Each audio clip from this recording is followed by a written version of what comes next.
But there are many other beautiful aspects. The nature is just amazing. But the most beautiful part of this country is spirit of the people. You're a great nation. I know that throughout history you faced also challenges. First of all, life expectancy of people in Kazakhstan have been increased significantly. There was reduction of infant mortality, maternal mortality. Есть медицина, она дает нам блага, и надо ими пользоваться. One important dimension about digitalization of the health system is that ordinary citizen in Kazakhstan would benefit about digital health. It's not only about health workers and policy makers. You didn't adapt to our windy and high continental temperature. I mean, by having these people with big heart, I don't feel cold at all. Добрый день, уважаемые друзья! Сегодня у нас необычный подкаст. Мы проведем его на 2 языках. Как вы знаете, существует такая организация, как ВОЗ. Это Всемирная организация здравоохранения. Она координирует работу в сфере здравоохранения на международном уровне в рамках системы ООН. И в Казахстане есть страновой офис ВОЗ, который возглавляет доктор Скендер Сыла. И сегодня именно он наш гость. В этом году страновой офис ВОЗ в Казахстане отмечает свое 30-летие. И в этой связи мы хотели бы узнать, доктор Скендер, какие основные достижения были за эти годы в рамках работы вашего странового офиса? First of all, thank you very much for inviting me to your this emission, this podcast, and we are very proud to celebrate this year 30th anniversary of presence in Kazakhstan. Over the past 3 decades, together with Ministry of Health, with government of Kazakhstan, but also with the people of this great country, there have been made a huge achievement. First of all, life expectancy of people in Kazakhstan have been increased significantly. There was reduction of infant mortality, maternal mortality. There was increase on immunization rates of the children. The quality of health services, the scope of them have been increased. But also we have a lot of other aspects that Kazakhstan must be proud over the past 3 decades.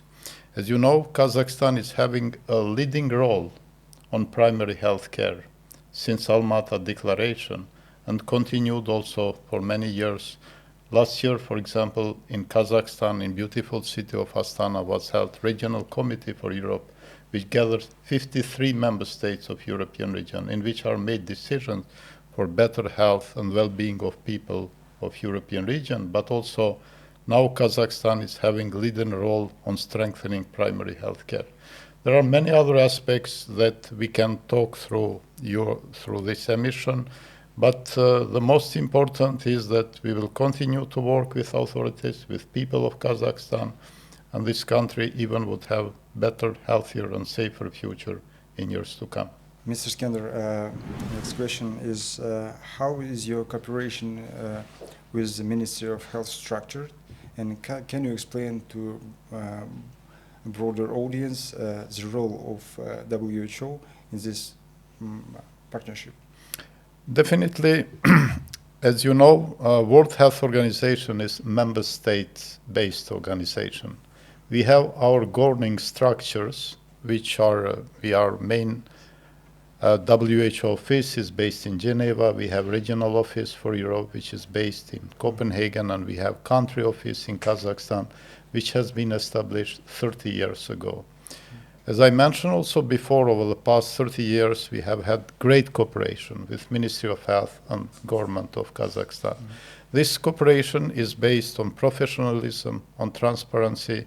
We have so-called biennial collaborative agreement, the document in which together we work with experts of Ministry of Health to identify priority areas in which we would work together towards healthier and safer future.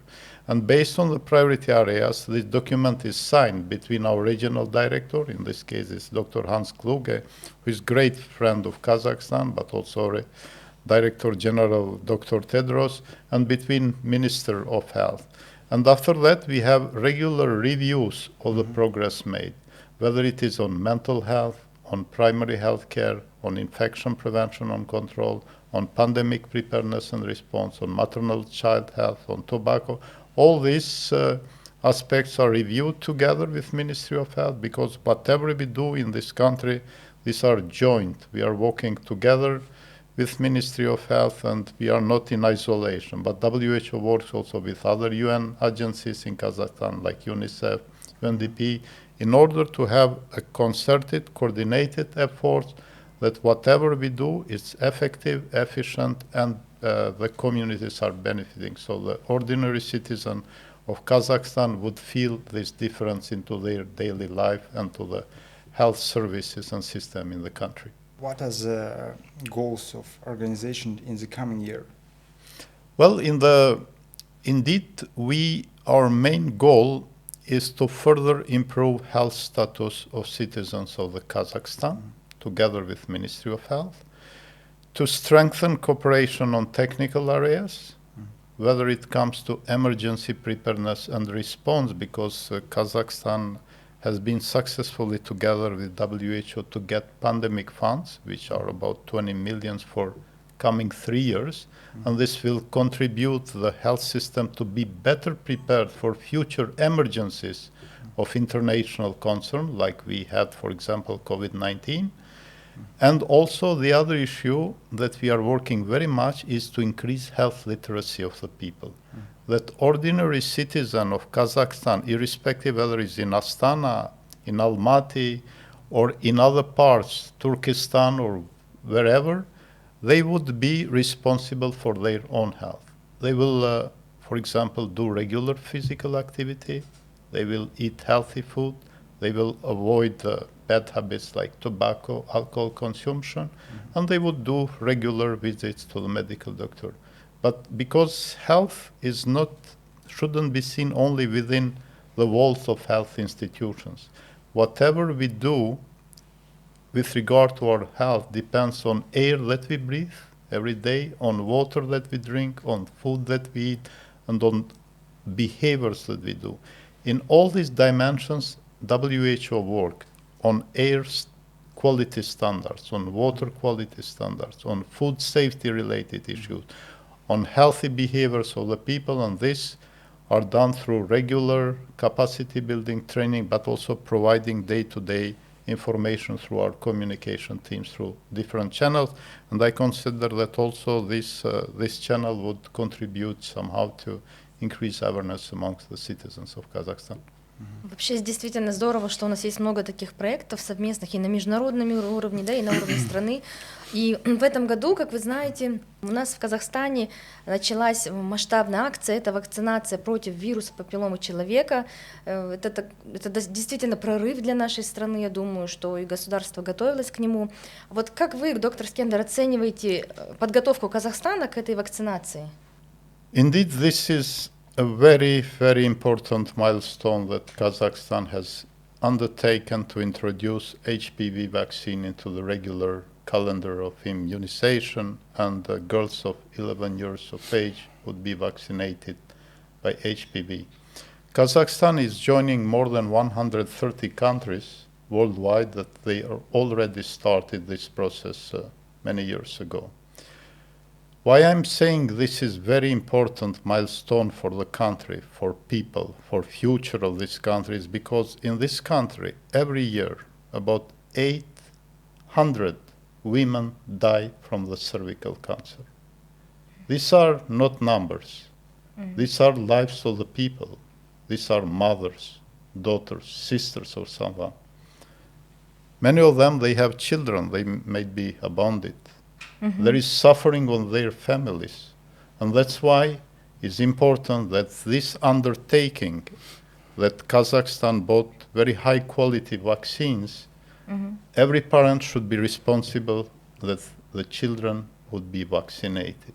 When it comes to safety, quality, and efficiency of vaccines, as a representative of World Health Organization, I can say that they are safe, of good quality, and also efficient.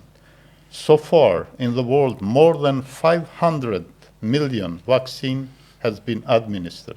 And all the data that World Health Organization is processing, they are having a good record of safety, quality, and also efficiency. That's why I urge all Kazakh parents to bring their children to vaccinate, because this is the only cancer for now that could be prevented by vaccine.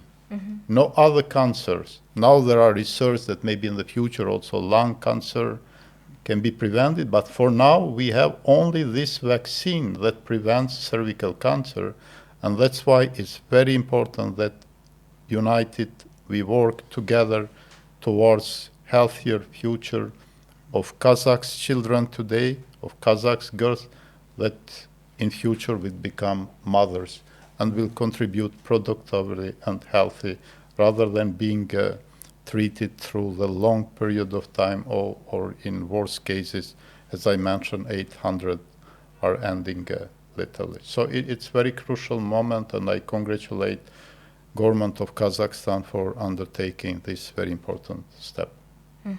We absolutely agree with you. As you know, Mrs. Skender, there are anti-vaxxers, not only in Kazakhstan, but all over the world. How does WHO address this issue? What advice can you give to the public with regard to obtaining reliable information? Yeah.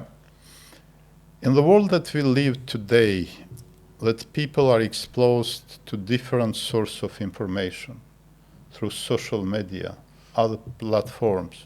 Very often it happens that this information are not evidence-based. They are not based on facts. These are misinformation, disinformation. The people very often happen that they read only headlines, but they don't go into details. What is the source of this information? Who has produced this information? What is the interest of it? Therefore, in country, we work at all levels of healthcare system in order first and foremost to train health and care workers to have proper communication skills and strategy. Because I'm a medical doctor myself. Sometimes when we talk to patients, we don't use simple language. We use very complicated language with terminology which is difficult to understand. So the most important aspect and the key role is by health workers, that when parent goes to the health facility, even not for vaccination, that they would explain why it's important their children to be vaccinated, not only for HPV, but also for other vaccines. The second issue, we work very much with different media in order that even journalists would have the proper information, where they would find the sources of information. And definitely we work also with other influencers in country that they can spread the information. But again, I mean, anti-vaxxers and this movement against vaccine are not present only in Kazakhstan. The COVID-19 pandemic has shown that there are many aspects that we need to work more in order to increase trust. And the key is trust of the community towards getting the vaccine. And this trust can be maintained, can be increased by regular communication, explaining. I understand parents. I am parent myself, and every parent is concerned about their children. In case that my child would get a vaccine, he might have any side effect. Of course, that's why health workers are there to explain. Maybe the child can have little bit temperature or pain, but all the evidence is saying that vaccines are safe, they are saving lives, they are for benefits of the children. So the key is communication and increasing trust, and we'll continue to work very hard on this issue together with Ministry of Health and other partners in the country. Вот я вспомнила, в прошлом году я была на семинаре, которую проводила ВОС совместно с ЮНЕСКО, с ПРООН, и тогда говорилось как раз-таки о том, что необходимо, допустим, какая логика у антиваксеров, да, они говорят, что это все вредно, это все приводит к развитию там, заболеваний, на самом деле это не доказано, и нам показывали карту мировую, и государства, в которых проводится вакцина с определенного года, и уровень, насколько спала заболеваемость, вот допустим, по каким заболеваниям были вакцины, насколько у них улучшилась картина по здоровью. Поэтому я бы хотела обратиться, пользуясь случаем, к родителям девочек. Как отметил доктор Скендер, отметил, вакцинация в Казахстане проводится в отношении детей именно девочек. В мире уже есть практика, когда вакцинируют и мальчиков, и взрослых. Возможно, что мы тоже когда-то к этому придем. Но мы уже рады, что есть возможность защитить своих детей и девочек, дочерей. Поэтому действительно, как вы верно отметили, нужно читать информацию официальную. А тем, кто занимается этой работой, то стараться предоставлять ее простым, удобно воспринимаемым языком. И вот, к сожалению, у нас в Казахстане и во многих странах, конечно, до сих пор еще не до конца люди осознают, что наше здоровье в наших руках. Да? Мы должны сами какие-то усилия прикладывать, но мы уже видим, что сейчас у нас здоровый образ жизни становится снова в моде. А вот вы какие дали бы советы казахстанцам, чтобы они более осознанно относились к своему здоровью? This is a very important question indeed. And yes, our health depends on many factors. But first, we should ask ourselves what we do for our health. Do I do regular physical activity? Do I eat proper food? Do I avoid smoking, taking alcohol? So these are key questions that we should ask on everyday basis. Do our children spend enough time outside in physical activity, or they spend most of the time sitting, watching on different social media and so on? So this is the first aspect that we need to ask ourselves, because by doing physical activity, having proper food, avoiding bad habits, we invest into our health. We invest into our health that in the future would be more resilient in order to face any diseases. The other aspect is, do we maintain regular communication with primary healthcare workers? We need to make regular checkups. For example, some chronic patients, they need to consult regularly health workers, but also we need to talk to each other, because today mental health problems are becoming a real issue in many countries of the world. And that's why young people, but also the others, they need to have this social cohesion, to go in the nature, to play, because by being in the nature and talking to each other, we can really make a substantial difference in our mental health and well-being. Sometimes we forget. We are isolated in social media. We are bombarded with different information. I'm not saying that we should not listen to some information, but the most important is to have this human interaction, which helps people to feel good mentally, but also physically. For example, personally, I do regular run in Central Park here in Astana, because this offers a great opportunity. I mean, of course, during the winter time, the temperatures are low, but there are also indoor sports centers. And so if people want, they can invest into their own health. Again, our role would be to increase health literacy, that people really would invest into their own health and they would feel good. Of course, there are some conditions which, like inherited disease, but estimations were very clear. Even if you do regular physical activity, eating proper habits, the risk for cancer is reduced significantly, and not to speak for other benefits of we can prevent many serious illnesses. Yeah, definitely. It's a good hobby. I run too. Yeah. Okay, we can run together. Definitely. Next question is, since 2020, as you know, Kazakhstan has introduced a mandatory social medical insurance system.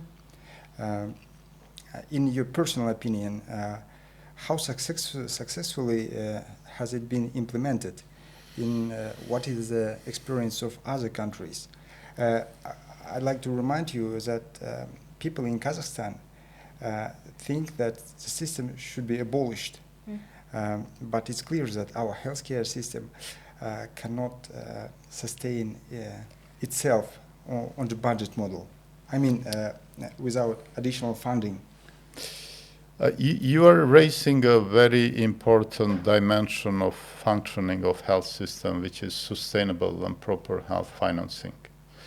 But for functioning of health system in efficient way, there are also three other components. Good governance of health system. It means this governance which is transparent, which is efficient, which engages communities and people in decision making. Health financing, as you asked, about health and care workforce, because these are the backbone of the health system. The health and care workforce which is motivated, is well paid, is competent in their work doing, but also the other components in quality of health services. By providing a good quality of health services, the citizens, their trust to the health system is increased. Going back to your particular question, in 2023, World Health Organization, with experts, that because we have health financing team based in Barcelona who are experts on this issue, we did assessment about health financing in Kazakhstan. We consider that significant progress have been made because, as you know, in Kazakhstan since 2020 has been introduced social health insurance fund, but there is also state benefit package, guaranteed package, which covers all citizens of Kazakhstan. Kazakhstan has a good structures in terms of collecting, pooling, and distributing health funds, and also continue to improve. However, based on our assessment, we have seen that there are also some challenges. Despite the increased amount of total budget, as a result also of introduction of social health insurance fund, the overall budget spent for health, if we calculate as percentage of GDP, it's only 3.9% based on our estimations. And 3.9% is quite low and amongst the lowest in the European region.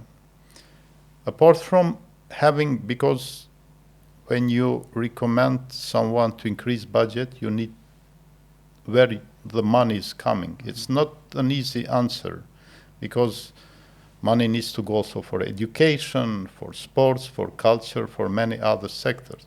The other element that needs to be taken into consideration, the finances should be used in a very efficient way.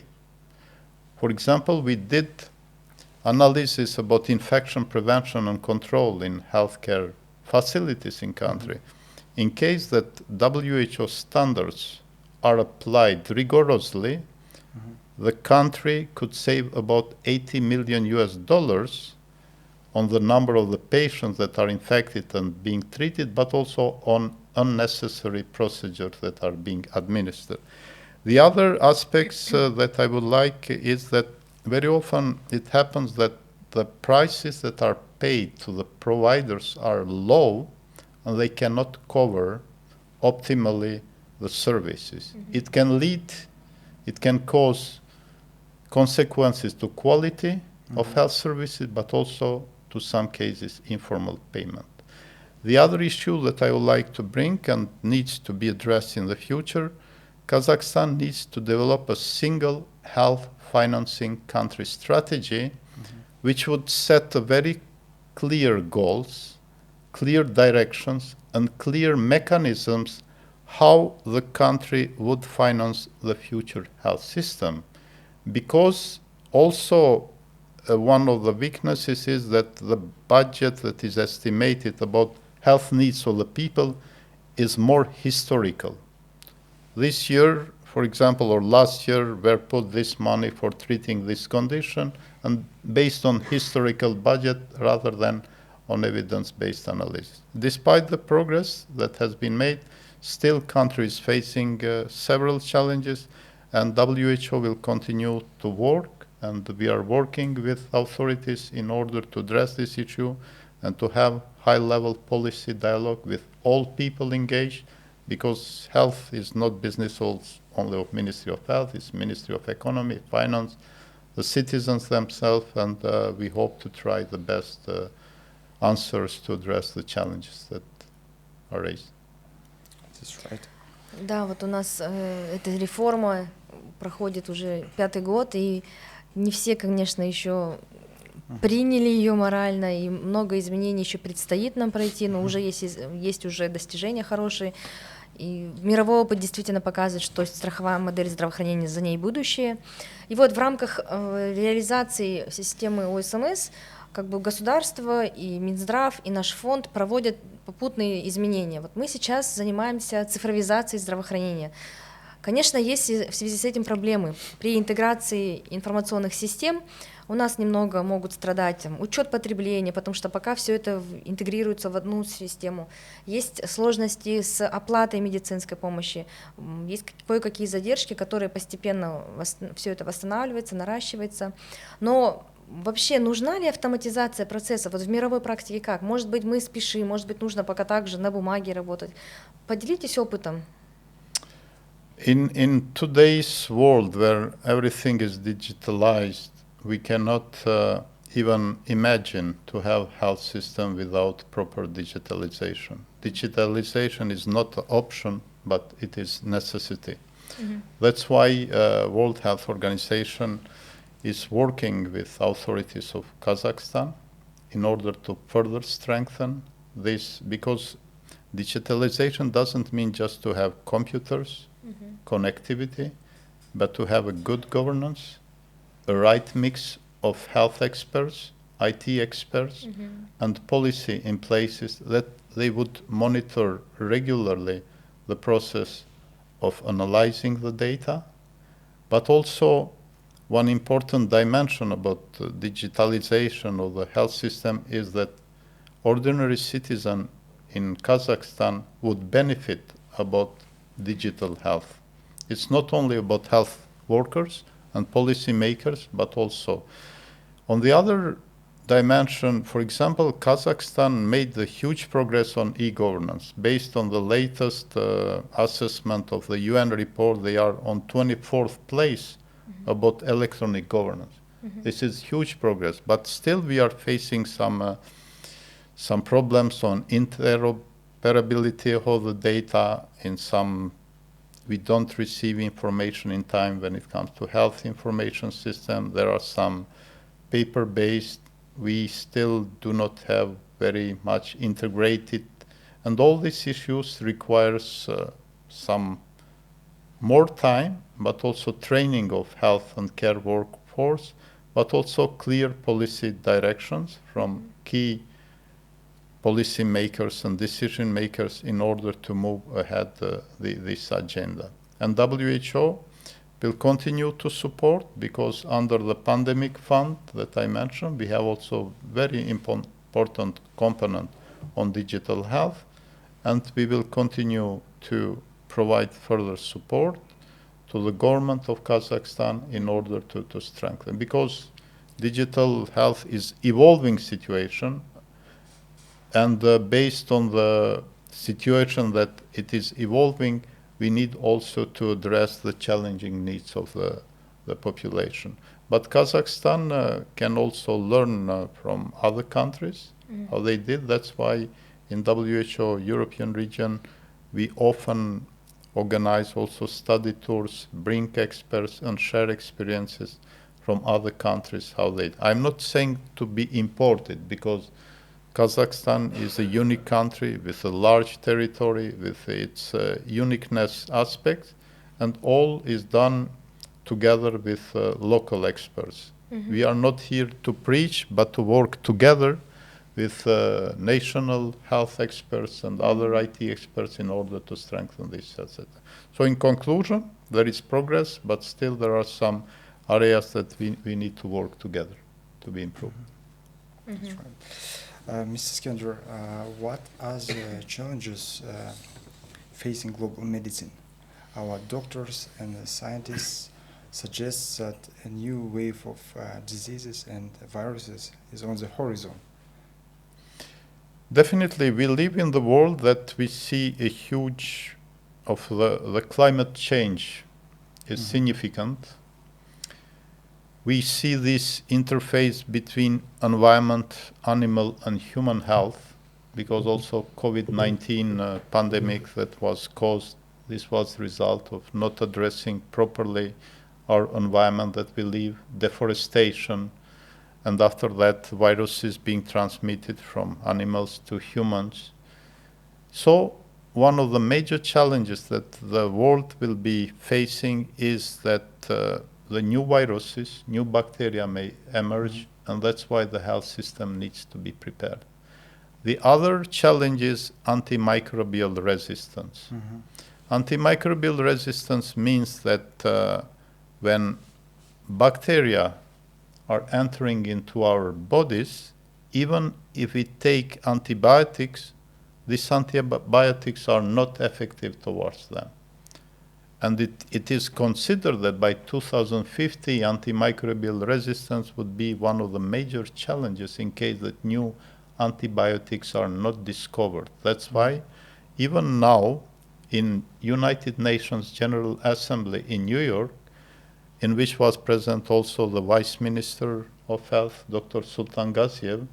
Under Swedish presidency and also with WHO, there was a high-level panel in order to discuss how member states can address antimicrobial resistance. Another challenge that the world will be facing in the future are so-called non-communicable diseases. We see increase on obesity, on hypertension, on diabetes, on cancers. All this require a multidimensional and intersectoral approach. For example, in Kazakhstan, we work with Ministry of Health, but also Ministry of Economy and Finance in order that we have proper measures when it comes to sugary drinks, to salt consumption, because we estimated that in Kazakhstan, for example, people eat too much salt. The food is too salty because the recommendation, they are 3 to 4 times higher than the recommended level of WHO. So these are, I mean, whatever challenges are for the global medicine are affecting every country.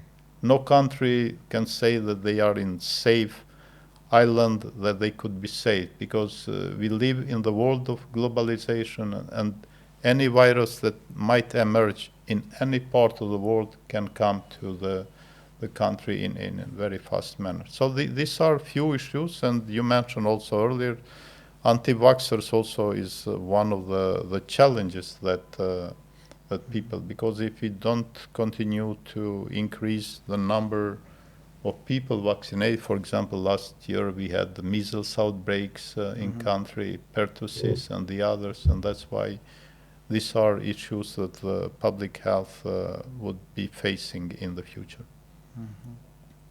Так как нам в одном интервью недавно сказал наш эксперт, что из-за того, что мы стали отказываться от вакцин, у нас сейчас вернулись заболевания, которые когда-то еще до цивилизации были.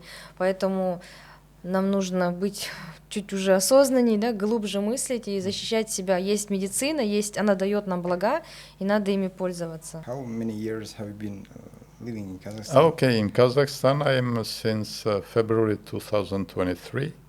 It's 1 year and a half. And I have to say that I am enjoying every day. This country is beautiful, has a great heart, a great hospitality. I meet every day ordinary people, and I am every day impressed. Recently, I was able to attend Nomad Games opening ceremony, concert of Dimash. You have a great singer, but there are many other beautiful aspects. The nature is just amazing. But the most beautiful part of this country is spirit of the people. You're a great nation. I know that throughout history you faced also challenges, but I see also interreligious tolerance, interethnic tolerance, cooperation, peace, stability. I mean, all these are, and young people are just brilliant. They want to explore the world, to study abroad, to bring new experiences. So, and you have also sports. I mean, people that are dealing with sports. I see this spirit, and this should continue in the future. Despite the winter being cold in Astana, I mean, by having these people with big heart, I don't feel cold at all. You didn't adapt to our windy and high continental temperature. No, I adapted. I'm saying that for me is okay because it's I mean, if you feel good, if you have a good mood, this is not, today we have also better clothes. It's not problem to survive. It's nice. But I visited also many parts of Kazakhstan. I didn't stay only in. Do you like our national cuisine? Yeah. For example, very often I use bish parmak. Sounds good. Yeah, it's just wonderful. Спасибо за ваши впечатления, за такие приятные отзывы о нашей стране. И я думаю, что для нас тоже полезно слышать хорошее о себе, о своем государстве, потому что когда мы живем в проблемах, мы забываем, что есть только хорошего вокруг, и надо наслаждаться и природой, и степью, и горами. И спасибо вам, доктор Скендер, что вы нашли время в вашем плотном графике, при вашей загруженности. Мы благодарны, что вы столько интересного рассказали, позволили нашим зрителям посмотреть на всю эту работу более взглядами извне. И желаю вам в дальнейшем в реализации всех ваших задуманных проектов. Надеюсь, что мы будем сотрудничать и на уровне Министерства здравоохранения, и, возможно, на уровне фонда. Много вам новых свершений. Спасибо большое. Копрахмет. Mr. Skender, let us once again express our exceptional gratitude for your time and for our fruitful conversation. We wish you all the best. We strongly believe that our healthcare system is on the way of major transformation and progress. Definitely, I'm very optimistic, despite the challenges that health systems in the world today face, also in the Kazakhstan. I mean, from the health workforce, from the innovation, new technologies, diagnostics, so on. I'm very optimistic, and I trust that it's on the right way, and the future would be healthier, safer, and brighter for all citizens of this great country. It was a great honor and pleasure to be, and I hope that we have helped the citizens of Kazakhstan to convey some useful messages for them. Thank you. Thank you. Thank you. Спасибо. Нет.